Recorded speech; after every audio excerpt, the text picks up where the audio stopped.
toplumumuzun temel ihtiyaçlarını karşılayan, geniş istihdam yaratan, sanayi ham madde sağlayan, üretim ve ihtiyacı ekonomiye önemli katkı sağlayan milli ekonominin temel sektörünün en başına malum tarım gelmektedir. Tarım kalkınmanın hala ana sektörü durumundadır. Ülkemizde Cumhuriyet'le birlikte tarımsal alanda önemli gelişmeler olmuş. İlk tarımsal kitler 1930'da 1940'lı yıllarda kurulmuştur.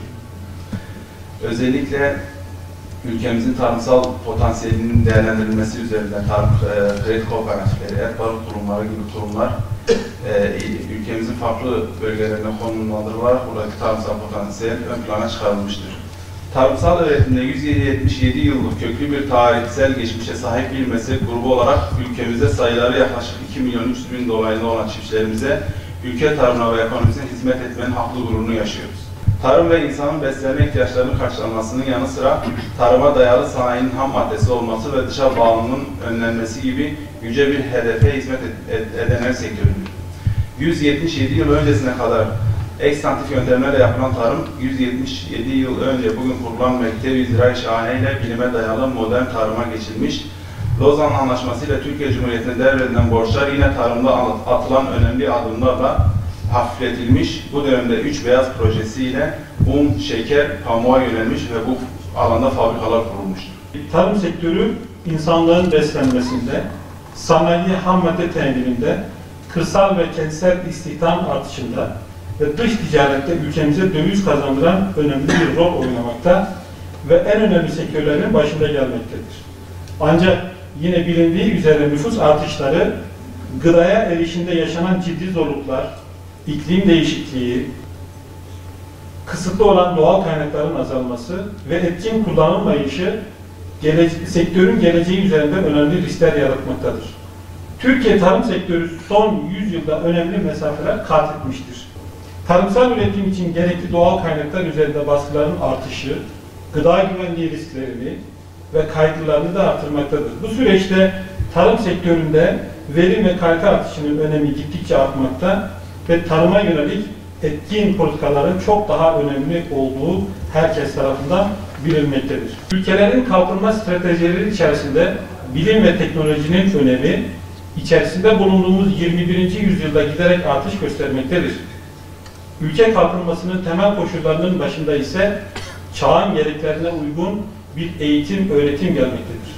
Eğitim-öğretim programındaki temel ilke ise yalnız dünyaya değil, tüm evreni aklın ve bilimin ışığıyla algılayan, bilim ve teknolojiyi ön planda tutan, sorumluluk bilincine sahip, ülkemizin çağdaş uygarlık düzeyine ulaşması için çaba gösteren aydın, çağdaş kuşaklar yetiştirmek olmalıdır. Sayın Dekanımıza ve bu eğitim öğretimi sürdüren akademisyenlerimize ve bir çaba göstermeye çalışan öğrencilerimize ve en başta da bize ekmek, peynir, zeytin sağlayan çiftçilerimize içtenlikle teşekkür etmek istiyorum. Hayatlarında başarılar diliyorum. Üniversitemizin temel ayaklarından birisi Ziraat Fakültesidir, bir diğeri Veterinerlik Fakültesidir, Tarım Meyu'dur. Üniversitenin açılmasıyla birlikte hem çevreye hem ülkenin ekonomisine ciddi katkılar sağladığını gözle görebiliyoruz. Yakın zamanda gerçekleşen Ukrayna-Rusya savaşı tahıl fiyatlarını nasıl çıkardığını gözlerimizle gördük. Biraz daha devam etseydi, Türkiye'nin girişimi olmasaydı herhalde fiyatlar çok daha şimdiki fiyatların çok daha üstünde olacaktı.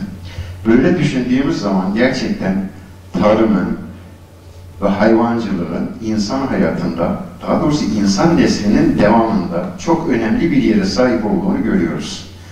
Ama her gün bunları böyle nereden geliyor, nasıl oluyor düşünmediğimiz için, tedarik zincirini düşünmediğimiz için bunu pek düşünemiyoruz.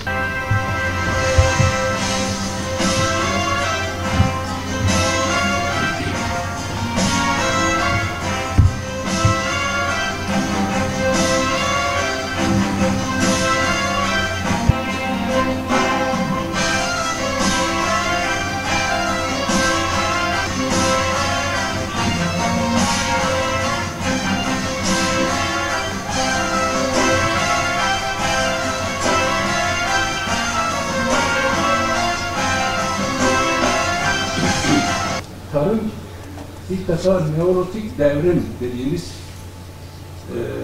Güneydoğu Anadolu bölgesinin de içinde olduğu Levant ülkelerinin de içerisinde olduğu Bereketli Hilal denen yerde Natufiyanlar tarafından ilk olarak başladı.